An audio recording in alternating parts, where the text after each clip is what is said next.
Welcome to Jaya's happy world. ഇന്ന് നമ്മൾ ഉണ്ടാക്കുന്നത് ഒരു കുനാഫ പുഡിംഗ് ആണ്. അതിനാവശ്യമുള്ള സാധനങ്ങളും അതിൻ്റെ മെഷർമെൻറ്റ്സും ഞാൻ പറയാം. ഒരു പാനിൽ നമ്മളൊരു 200 ഗ്രാം കുനാഫ വെർമിസെല്ലി എടുത്തിട്ടുണ്ട്. ഇത് ജസ്റ്റ് ഒന്ന് കൈകൊണ്ട് പൊടിച്ചെടുക്കാം. ഇത് വളരെ എളുപ്പത്തിൽ നമുക്ക് പൊടിച്ചെടുക്കാം. വെർമിസെല്ലി നന്നായി പൊടിച്ചെടുത്തിട്ടുണ്ട്. ഇതിലോട്ട് നമുക്ക് 2.5 ടേബിൾ സ്പൂൺ മിൽക്ക് പൗഡർ, ഏതെങ്കിലും മിൽക്ക് പൗഡർ മതി. ഒരു 1/4 കപ്പ് പൗഡേർഡ് ഷുഗർ, നമ്മൾ മിക്സിയിൽ പൊടിച്ചെടുത്തതാണ്. പഞ്ചസാര 4 ടേബിൾ സ്പൂൺ മെൽറ്റഡ് ബട്ടർ ഒഴിച്ചിട്ടുണ്ട്. ഇത് നമുക്കൊന്ന് മിക്സ് ചെയ്തെടുക്കാം. നല്ലപോലെ മിക്സ് ചെയ്തെടുത്തിട്ടുണ്ട്. ഇത് നമുക്കൊരു 10 മിനിറ്റ് മീഡിയം ഫ്ലെയിമിലൊന്ന് റോസ്റ്റ് ചെയ്തെടുക്കണം. മീഡിയം ഫ്ലെയിമിൽ 10 മിനിറ്റ് നമുക്കിതൊന്ന് നല്ലപോലെ റോസ്റ്റ് ചെയ്തെടുക്കാം. ഇതൊരു 8 മിനിറ്റോളം ഇപ്പോൾ ഇളക്കിയിട്ടുണ്ട്. അതിലോട്ട് നമുക്ക് കുറച്ച് നട്ട്സ് ഇടാം. ബദാമും കാഷ്യൂ നട്ടാണ് ഞാൻ ഇട്ടിട്ടുള്ളത്. ഇതൊരു 2 മിനിറ്റും കൂടെ റോസ്റ്റ് ചെയ്തിട്ട് നമുക്ക് ഇറക്കാം. ഒരു 3/4 കപ്പ് പാലിലേക്ക് 1.5 ടേബിൾ സ്പൂൺ കോൺഫ്ലവറും 2.5 ടേബിൾ സ്പൂൺ കസ്റ്റാർഡ് പൗഡറും മിക്സ് ചെയ്തിട്ട് ഒരു പാനിലേക്ക് ഒഴിച്ചു കൊടുക്കാം. നല്ലപോലെ ഇളക്കി കൊടുക്കാം. മീഡിയം ഫ്ലെയിമിൽ വേണം നമുക്കതൊന്ന് കുറുക്കിയെടുക്കാൻ.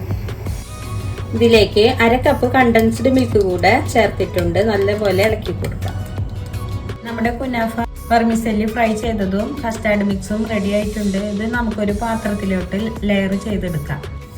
ഒരു പാത്രം എടുത്തിട്ടുണ്ട്. ഇതിലോട്ട് നമുക്ക് first layer kunafa vermicelli fry ചെയ്തത് ഇട്ട് കൊടുക്കാം.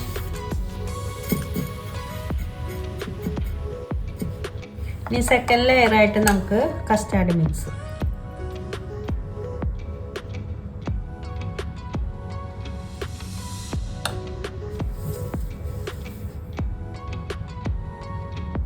ഇതൊരു സ്പൂൺ വെച്ചിട്ട് നമുക്ക് ഒന്ന് നിരത്തി കൊടുക്കാം. ഇനി വീണ്ടും ഒരു ലെയർ ഇട്ട് കൊടുക്കാം.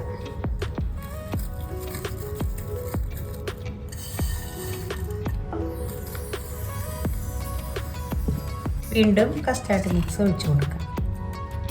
കസ്റ്റാർഡ് മിക്സ് മുഴുവനായിട്ട് ഒഴിച്ചു കൊടുത്തിട്ടുണ്ട്. ഇനി ഇതിൻ്റെ അരികിൽ മാത്രം നമുക്ക് കുറച്ചും കൂടെ ഡെക്കറേറ്റ് ചെയ്യാം.